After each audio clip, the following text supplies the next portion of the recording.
성경 말씀 느헤미야 10장 28절에서 39절까지 말씀입니다. 구약 성경 742쪽 느헤미야 10장 28절에서 마지막 39절까지 한 절씩 교독하겠습니다. 그 남은 백성과 제사장들과 레위 사람들과 문지기들과 노래하는 자들과 르비딘 사람들과 및 이방 사람과 절교하고 하나님의 율법을 준행하는 모든 자와 그들의 아내와 그들의 자녀들 곧 지식과 총명이 있는 자들은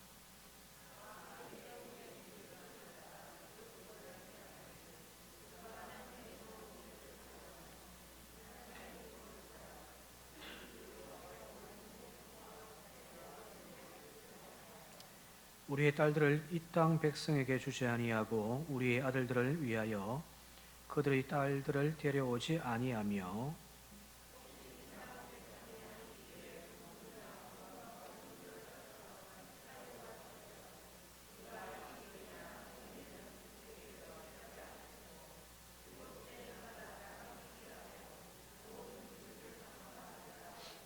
우리가 또 스스로 규례를 정하기를 해마다 각기 세계를 3분의 1을 수납하여 여호와의 전을 위하여 쓰게 하되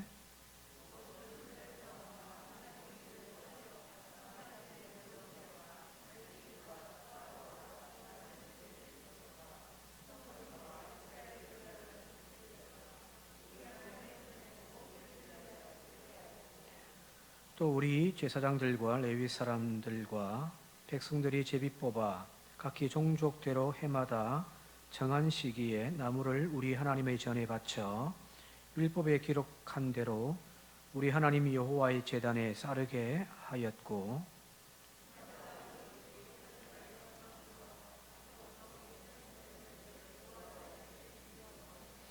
또 우리의 아들들과 가축의 처음 난 것과 소와 양의 처음 난 것을 율법에 기록된 대로 우리 하나님의 전으로 가져다가 우리 하나님의 전에서 섬기는 제사장들에게 주고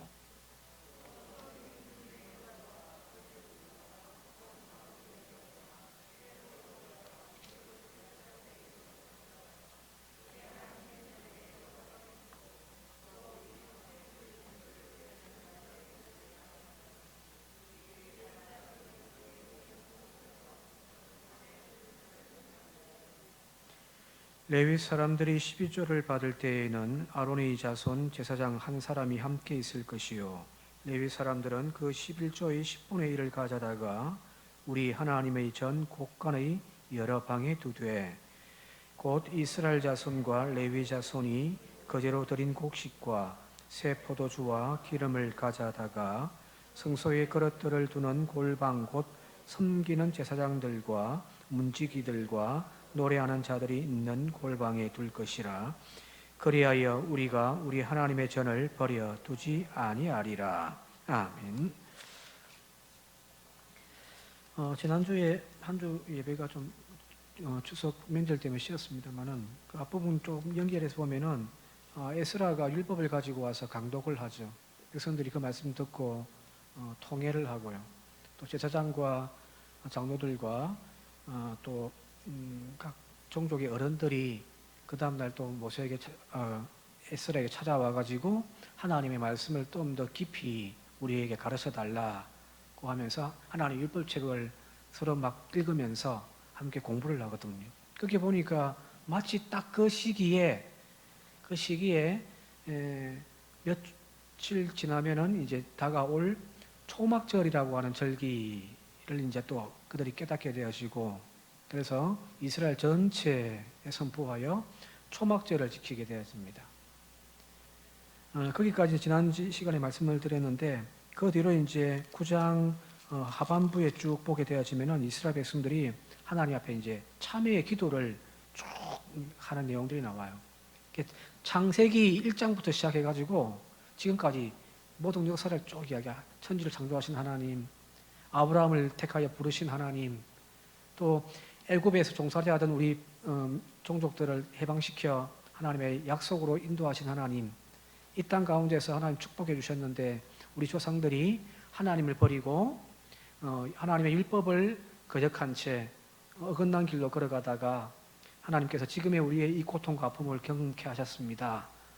하면서 이게 쭉 이제 역사를 쭉 훑으면서 자신들의 모든 과오들을 다 하나님 앞에 이제 회개하며 기도를 합니다.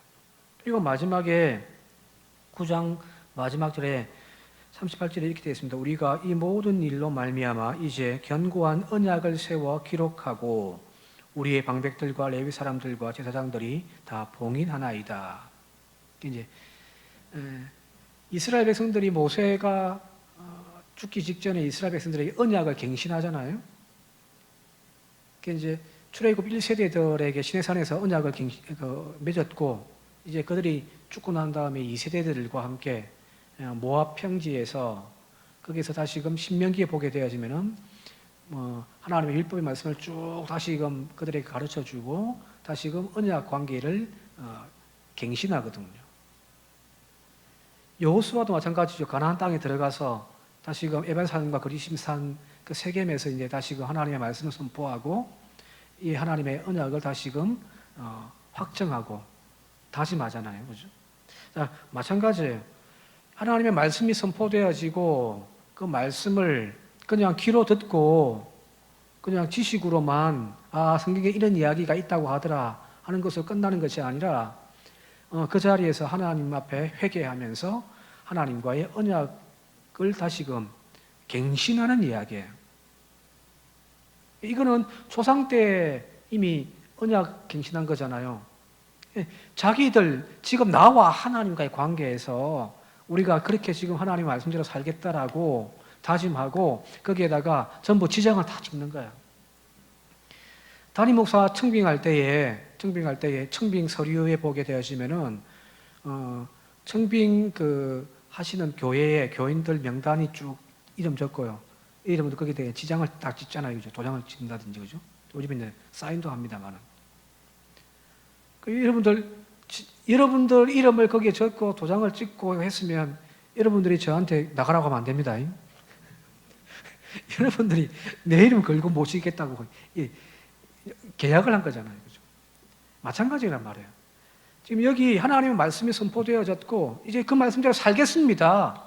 여기 그냥 입에 어떤 립 서비스가 아니라 정말 하나님 선포하신 그 말씀대로 우리가 살겠다라고 다 도장을 인장을 다 찍고, 그리고 이제 여기 보면 10장에 그 임봉한 자 자신의 이름을 다 이제 인쳐가지고 자신의 이름을 적었던 사람들의 이름이 쭉 나와요. 27절까지. 28절에 보게 되어지니까 28절 다시 한번 읽어볼게요. 28절 시작. 그 남은 백성과 제사장들과 레위 사람들과 문지기들과 노래하는 자들과 레위딘 사람들과 및 이방 사람들과 절교하고 하나님의 율법을 준행하는 모든 자와 그들의 아내와 그들의 자녀들 곧 지식과 총명이 있는 자들. 앞에 이제 구체적으로 자신 이름 다 있지만 여기 이름 없는 사람 외에도 그러니까 이 사람들만 그러면은 하나님 앞에 언약을 고백하며 사약한 건가? 그게 아니라 여기 28절에 나와 있듯이 그 남은 다른 백성들조차도 모든 유대 공동체가 한 마음으로 하나님과의 언약의 말씀에 전부 도장을 찍었다는 이야기예요. 여기 좀 눈여겨볼 만한 것이 여기 중간에 이방 사람과 절교하고 하나님의 율법을 준행하는 모든 자라는 거예요. 하나님의 율법을 온전하게 준행하기 위하여서 그들이 뭘 했냐면 이방 사람들과 절교를 했다라는 거예요. 지금까지는 포로로 잡혀갔다가 다시금 유다 공동체가 포로 귀환하여 여기 지금 살고 있지만 여전히 그 지역에서 나름대로의 세력을 가지고 있었던 사람들 틈에 그냥 끼어 사는 거란 말이에요. 힘도 없어요, 그죠? 느헤미야 시대에 봤지만은 성벽 하나 건축하고 하는데도 막 옆에서 방해를 놓잖아요, 그죠? 그냥 여러 세력들 가운데 끼어 살다 보니까 자신들의 안전을 어떻게 찾냐면은 괜히 부딪히면 싸움 많이 일어나면 나만 손해니까 그냥 사이좋게 지내려고 한단 말이에요. 화친 전략을 씁니다. 그래서 이쪽 사람들, 동네 사람들과도 교류하고 또 저 사람들과도 교류를 한단 말이에요. 그 교류하는 가장 좋은 방법 중에 하나가 뭐 어떤 경제적인 교류를 한다든지도 있지만 가장 좋은 방법은 사돈 맺는 거거든요. 저와 여러분들이 남남이지만 이 남남인 관계가 하나로 묶일 수 있는 가족이라고 하는 끈끈한 끈으로 묶일 수 있는 가장 좋은 방법이 결혼 관계잖아요, 이거죠. 이게 남이 아닌 거죠. 사돈 관계예요. 내가 저 집에 잘해줘야지 내 딸한테 잘해줄 거 아니에요. 그런 관계를 맺으면서 여기 나와 있는 대로 이스라엘 백성들이 유다 공동체들이 주변의 여러 세력들과 또 힘 있는 세력들과 계속해서 이제 어떤 결혼 관계로 묶여 있는 상황이거든요. 왜요? 자신들의 안전을 보장받기 위해서입니다. 그런데 지금 하나님의 말씀을 그들이 깨우침 받게 되어지고 이제 그들이 고백하기를 뭐라고 하냐면 우리가 하나님만 섬기겠습니다. 하나님의 율법을 따르며 살아가겠습니다. 그러기 위하여 그들이 먼저 뭘 했냐면 자신들이 그동안 붙잡고 있었던 그 이방인들과 이방 세력들과 절교를 하는 거죠. 관계를 끊어버리는 거예요. 우리가 신앙생활을 한다는 것이 이런 것이 아닐까요? 저도 목사입니다만 저는 여러분들보다 조금 나은 것은 사회생활은 안 하잖아요, 이거죠. 직장생활이라든지 제 테두리 해봤자 뭐 교회 여기 아니면 목사들 만나는 것. 그러다 보니까 뭐 저는 이 세계 안에 살고 있지만 여러분들 같은 경우는 그래도 이웃 공동체 속에 들어가게 되어지고 직장에서도 관계를 맺어야 되고죠. 여러 관계를 맺고 살아야 될 거 아니에요.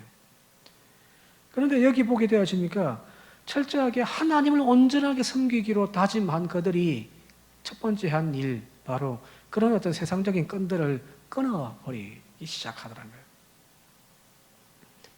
하나님을 사랑합니까? 어떤 기독교 방송의 목사님이 그런 말씀을 하시던데 하나님을 사랑하십니까? 몇 프로 사랑하세요? 1부터 100까지라고 한다면 몇 프로 정도로 하나님을 사랑하십니까? 사랑하는 것은 다 있잖아요. 몇 프로 사랑하십니까? 90% 사랑합니다. 나머지 한 10% 정도는 조금 세상을 사랑하고 있습니다. 그 정도면 우리 믿음 좋은 것처럼 여겨지죠, 그죠? 근데 그 목사님이 하신 말씀이 뭐냐면 하나님은 100% 사랑해야 된다는 거예요. 내가 한 여자를 지금 사랑하고 있는데 이 여자는 내가 한 90 정도, 80 정도 사랑하고 또 다른 여자를 한 20 정도 사랑하고 있단 말이에요. 그건 바람이죠, 그죠? 하나님을 향한 사랑은 100%여야 한다는 거예요. 저는 그 말에 좀 공감을 합니다.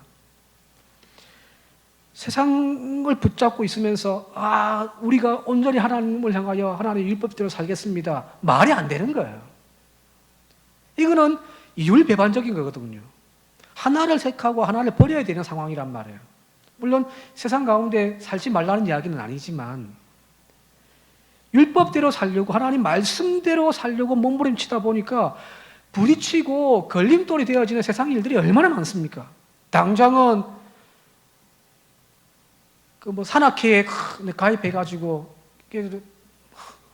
좀 쉬는 날 되면 산도 등반도 하기도 하고 했는데 예수 믿기 시작하면서 주일날 되면은 산악회가 막 등반하러 다니는데 주일날 교회 가야 되는데 이게 뭐 적당하게 됩니까?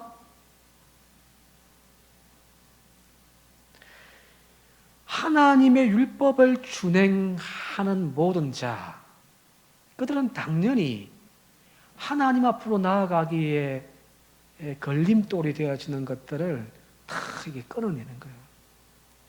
이거 타지 않고 하나님과 세상을 붙잡고 우리는 신앙생활을 하려고 하니까 힘들죠.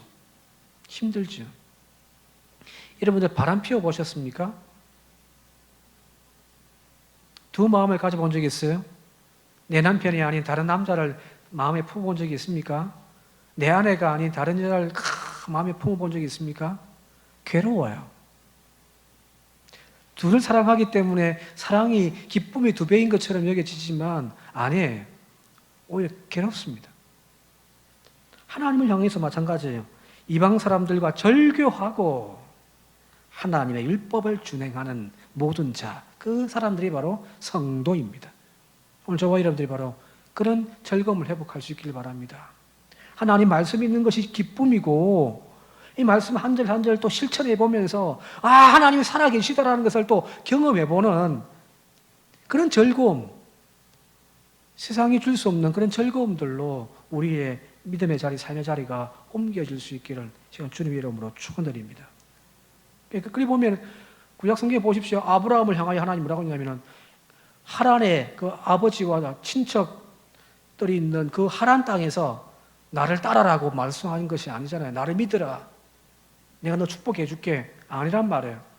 버리라. 그리고 내가 지시하는 땅으로 가라는 거잖아요. 그죠? 출애굽 사건도 마찬가지잖아요.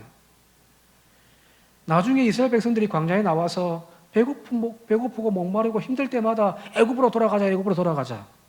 왜요? 거기는 편안했단 말이에요.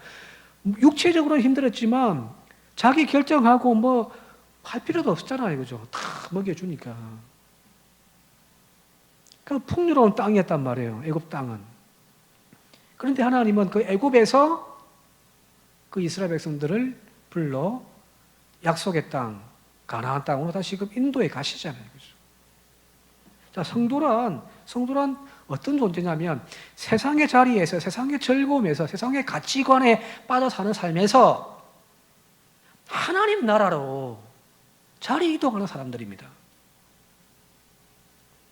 세상 가운데에서 그냥 세상 즐길 거 다 즐겨가면서 먹을 거 다 먹어가면서 만날 거 다 만나고 누릴 거 다 누려가면서 곁가지 하나로 보험으로 혹시나 모르니까 죽으면 또 천국이 있는 줄 모르니까 보험으로 하나 그냥 차고 있는 것이 믿음이 아니라는 거예요. 믿음은 전부입니다.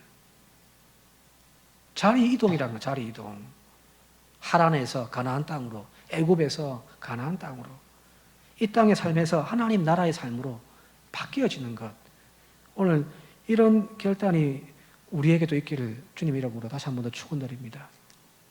자, 그러면 이제 하나님의 율법을 따라 철저하게 살겠다라고 다짐했던 그들이 어떻게 하냐면은 29절 말씀 계속해서 한번 같이 읽어볼게요. 29절 시작. 다 그들의 형제 귀족들을 따라 저주로 맹세하기를 우리가 하나님의 종 모세를 통하여 주신 하나님의 율법을 따라 우리 주 하나 모든 계명과 규례와 율례를 지켜 행하여. 여기 보면은 저기 노란색으로 되어 있는 우리가 하나님의 율법을 따라 이렇게 되어 있거든요. 그죠? 이게 우리가 뭐 얼마 전까지 새벽기도 때 사사기를 읽었습니다만 사사기의 특징은 뭐냐면은 그때는 왕이 없었으므로 각자 자기 소견에 오른 대로 행하였더라. 그죠? 하나님의 말씀, 하나님의 율법의 그 기준이 분명히 있음에도 불구하고 그걸 다 무시해버려요. 자기 소견대로 해요. 내 좋으면 그만해. 그게 선이고 그게 축복이라고 복이라고 여겼단 말이에요. 그죠? 그러니까 별 이상한 이야기들 다 나오는 거죠. 오늘 이들이 이제 뭐라고 고백하냐면 하나님의 율법을 따라라는 거예요. 여기 다시 한번 그림 보여주시면 이 하나님의 율법을 따라라고 하는 이 말이 헬라어로 랄레케트 베토라이트 하 엘로힘이에요. 이 히브리 말이라 저도 잘 못 읽습니다. 이해하십시오. 이게 무슨 뜻이냐면은 제일 뒤에 있는 엘로힘은 아시겠죠? 하나님. 그리고 그 베토라토, 토라. 하나님의 율법이에요. 그러면 그 앞에 랄레케트는 뭘까요? 랄레케트, 이 단어가 구약 성경에 많이 나와요. 행동하다, 걷다 그런 뜻이에요. 그래서 모세가 바로 왕에게 이 백성을 광야로 이끌어 나가서 예배 드리게 해달라고 이야기할 때에 처음에 안 된다 하다가 나중에 바로가 뭐라고 이야기하냐면은 가라 대신에 멀리 가지 말라고 한다. 그때 멀리 가지 말라고 했던 단어가 이 랄레케트거든요. 간다라는 거예요. 걷는 거예요. 자, 그리 본다고 한다면은 이 하나님의 율법을 따라라는 이 말의 의미가 뭐냐면은 하나님의 말씀의 길로 걸어가는 거예요. 세상에는 수없이 많은 선택지가 있잖아요, 그죠? 그죠? 엄청난 많은 길들이 있단 말이에요, 선택지들이. 그런데 하나님의 성도들은 뭐냐면은 어떤 길로 가냐면은 어떤 나의 이익 혹은 즐거움, 그럼 여러 가지 선택의 기준들이 있지만 성도들이 걸어가는 길은 하나님의 율법, 하나님의 말씀의 길로 걸어가는 것이 그게 성도들이 걸어가는 삶의 자리이고 그게 길입니다. 그래서 시편 23편에 나와 있는 여호와는 나의 목자시니 보게 되어지면은 의의 길로 나를 인도하시고, 그죠? 전에도 한번 시편 23편에 말씀드렸습니다만은 광야에 나가 보면 양들이 다니는 길들이 많아요. 양들이 이렇게 물이 지어 가면은 발자국이 생기고 거기에 보면은 뭐 길들이 있어요. 막 그물처럼 이렇게 엮여 있단 말이에요. 엄청나게 많은 길들이 있단 말이에요. 근데 진짜 목자는, 참 목자는 뭐냐면은 바른 길을 아는 거예요. 일로 가면은 저 언덕백이 있어가 사막으로 가는 길이고, 일로 가면은 또 고통의 숲으로 들어가는 길이고, 근데 이 길로 가면 끝에 푸른 초장과 실만한 물가가 있다는 것을 알고 의의 길, 바른 길로 인도해 가는 거거든요. 자, 예수님께서 제자들에게 수없이 말씀하셨던 것 중에 한 개가 뭐냐면은 내가 곧 길이요 진리요 생명이란 말이에요. 내가 길이다라는 거야. 세상에 수없이 많은 선택지의 길들이 있지만 너희들이 하나님을 만나기 위해서는 나의 길로 와야 된다는 거예요. 이 길 외에는, 예수 외에는 구원의 길이 없어요.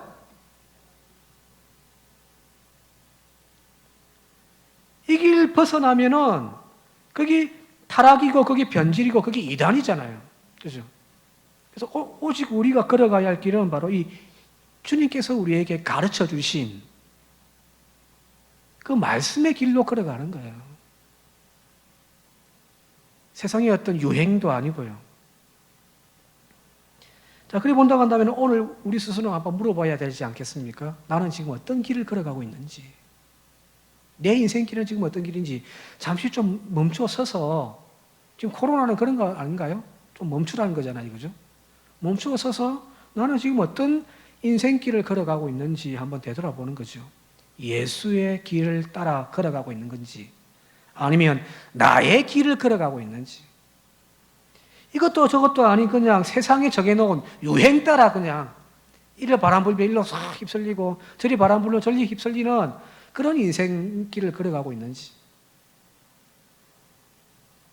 그래서 오늘 여기 우리가 하나님의 율법을 따라 우리가 하나님의 말씀의 안에서 걸어간다, 이 의미를 다시 한번 더 우리가 기억하면서 말씀 붙잡고 실험합시다. 이대로 다 살 수는 없죠. 목사님 저도 안 되는데. 우리 한국 기독교에서 저게도 정말 어르신들이라고 하는 존경받는 목회자들 마지막에 은퇴하신다든지 다 하신 말씀이 부족하다고 이야기하잖아요. 부족할 수밖에 없죠. 그러나 끊임없이 또 묻고 잘못되어진 어긋난 길을 걸어갈지라도 다시금 하나님의 음성을 듣고 그 길로 돌아와 또 그 믿음의 길을 걸어갈 수 있는, 그래서 마지막 그 길 끝에서 우리를 위하여 스테파니 멸류관을 준비하고 계신 주님을 다 만나기를 주님의 이름으로 축원드립니다. 말씀의 길로 갑시다.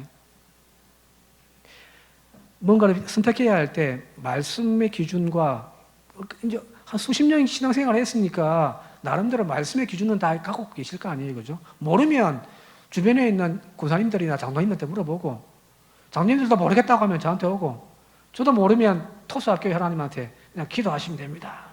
하면 되니까. 물어보면서 자꾸만 우리의 길을 수정해 가면서 하나님의 그 길을 따라가는 저와 여러분들 되시길 바랍니다. 여기 30절 함께 읽어볼게요. 30절 시작. 우리의 딸들을 이 땅 백성에게 주지 아니하고 우리의 아들들을 위하여 그들의 딸들을 데려오지 아니하며. 31절 혹시 이 땅 백성이 안식일에 물품이나 온갖 곡식을 가져다가 팔려고 할지라도 우리가 안식일이나 성일에는 그들에게서 사지 않겠고 일곱째 해마다 땅을 쉬게 하고 모든 빚을 탕감하리라. 여기 두 가지 다짐하죠, 그죠? 그 율법의 말씀에 기준하여 우리가 거기만 가겠다고 했으니까. 그러면서 두 가지를 이 사람들이 지금 이야기하고 있는 거예요. 첫 번째는 이방인들과 자폰하지 않겠습니다. 내 딸을 그들에게 주고 그들의 딸들을 우리의 며느리로 받아들이지 않겠습니다. 아까 이야기했잖아요. 이방인들과 절교하고. 왜요? 이렇게 해야 살 수 있을 거라 생각했단 말이에요. 이 틈바구니 속에서 아무 힘도 없는 내가 어떻게 살아갈까? 그들과 관계 맺고 좋은 게 좋은 거지 하면서 그냥 손잡고 살아왔는데 이제 그 손 다 내려놓고 하나님 손 붙잡겠다는 이야기예요. 또 한 가지가 안식일이죠. 그죠? 여기 남들은 이 안식일이란 개념은 이 당시까지만 해도 유대인에게만 있는 독특한 특징이에요. 이제 애굽에서 종살이하던 그들을 이제 하나님이 쉼으로 인도하시기 위하여 여기 이끌어 주셨으니까 그래서 안식일 개념이거든요. 노예에게 필요한 거죠. 주인에게는 안식이 필요 없어요. 날마다 노는데 뭐요? 그죠? 이런 아래 것들이 다 하지. 양반들은 뭐 할 것이 없으니까 맨날 책임을 고 그런 거지. 정말 안식이 필요한 것은 노예란 말이에요.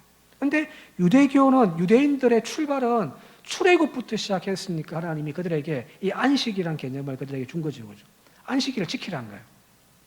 그런데 안식일 날 다른 사람들은 다 장사해요.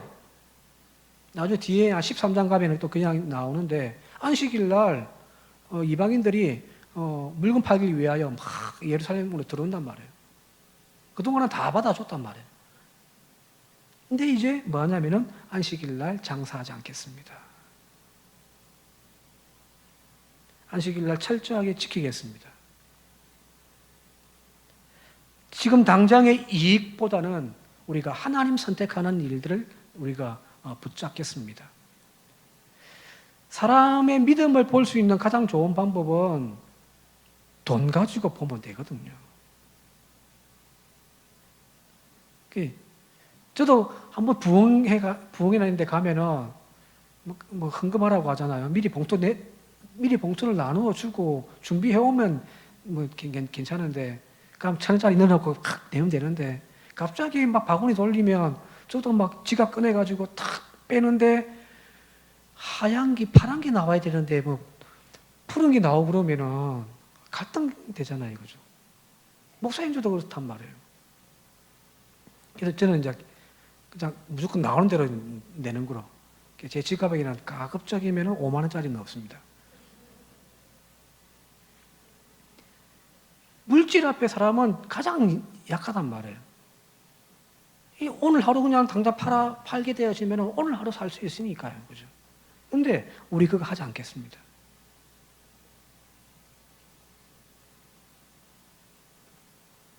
바로 이 안식일이란 다른 것이 아닙니다.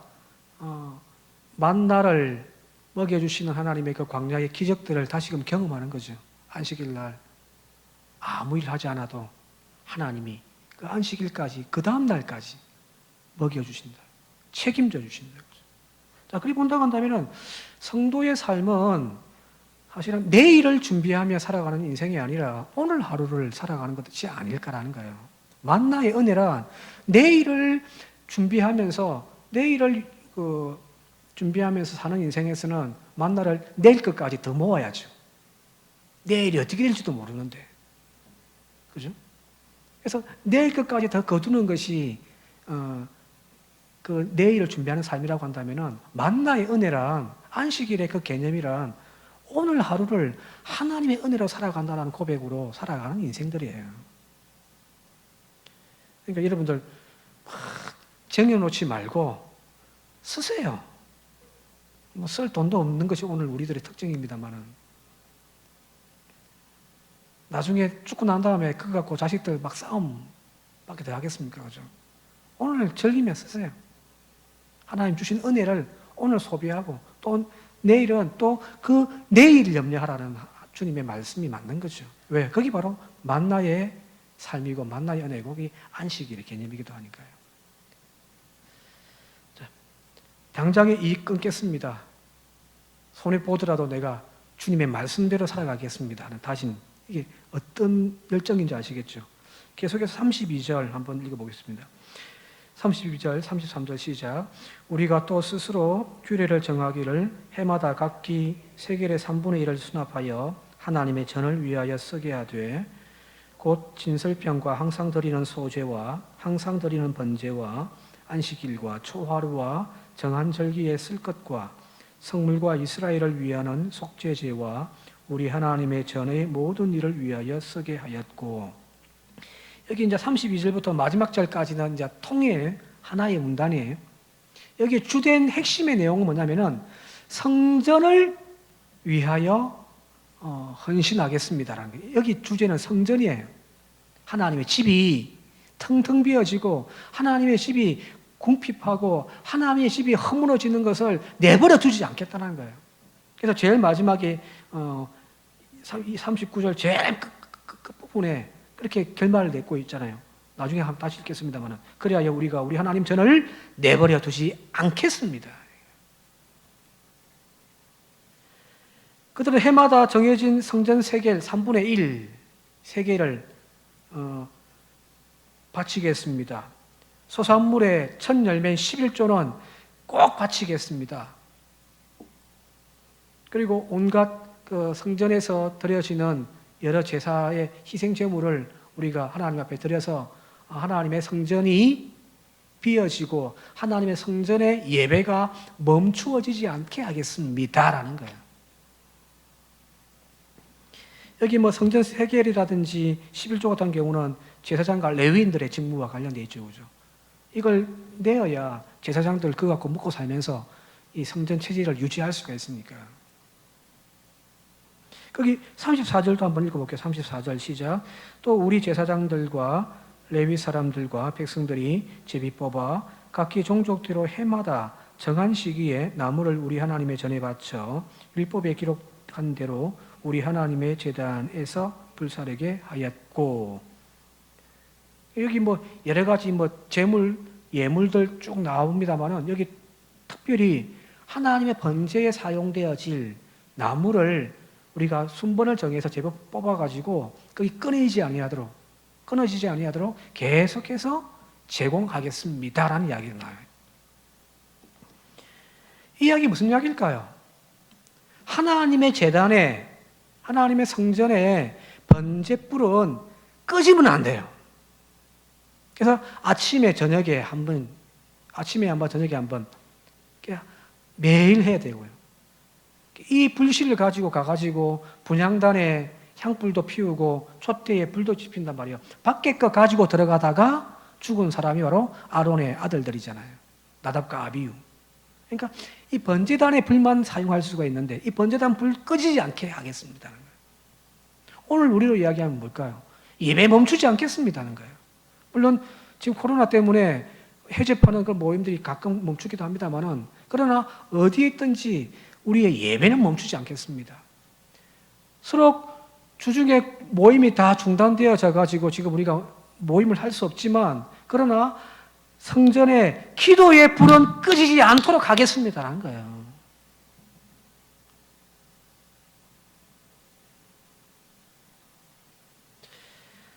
성지순례 가서 이제 가이드가 공부를 많이 했더라고요. 쭉 이야기하는 거 보니까 좀 많이 알고 있어서 이제 질문을 하나 제가 한 것이, 제가 참 궁금한 것이 뭐냐면은 기독교가 보는 구약 성경과 유대인들이 보는 구약 성경은 분명히 좀 다를 거란 말이에요. 그죠?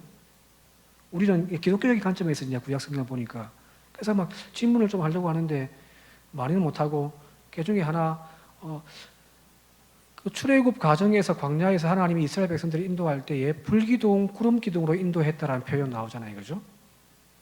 예, 제가 던진 질문 중에 한 개가 그거예요. 기독교가 바라보는 관점과 구약 성경과 유대인들이 보는 관점이 좀 다른 것들 중에 뭐가 있을까요? 라고 물어봤더니 이 가이드가 이제 히브리 대학교에서 공부를 하고 있던 친구라 그 이야기를 하더라고요. 유대교에서는 유대 랍비들은 이 불기둥과 구름기둥을 무엇으로 이해하냐면, 그냥 막 이렇게 낮에 우리 영화 보듯이 막 불기둥이 확 하늘까지 올라가고 막 구름기둥이 막 생기고 그런 것보다는 하나님의 성막에서, 광야는 성막이니까 성막에서 아침 저녁으로 올려드리는 번제단의 연기, 하늘 향하여 올라가는 그 연기를 불기둥, 구름기둥으로도 이해합니다라고 이야기를 하더라고요.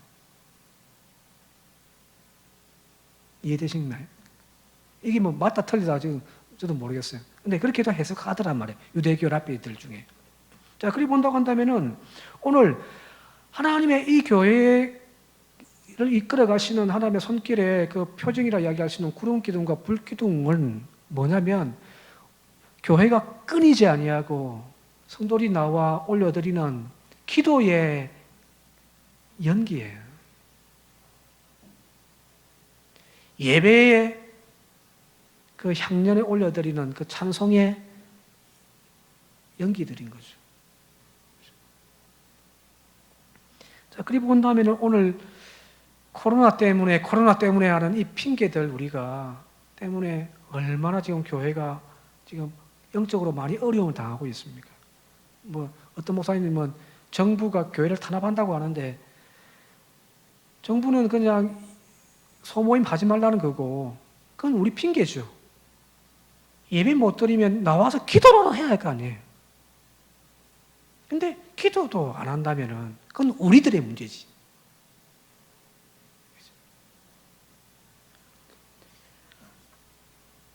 하나님의 제단에 번제단에 사용되어지는 그 나무를 우리가 끊이지 않도록 공급하겠습니다. 이 다짐이 오늘 저와 여러분들 가운데도 있기를 바랍니다. 뒤에 조금 더 있는데요. 요거는 좀 대충 하고 마무리하도록 할게요. 지금 코로나 시대에 우리가 지금 경험하고 있는 이 시대에 이 상황 속에서 지금 오늘 말씀 보면서 다시 한 번 더 우리가 정말 가슴 치며 회개해야 할 제목들이 있지 않을까라는 거예요. 그죠? 정부 시책에 소모임 하지 말라 금지시키고 어떨 때는 예배도 금지시키고 하지만 그러나 중요한 것은 교인들이 교회를 향하여 오는 발걸음마저 금지시킨 것은 아니라는 거야.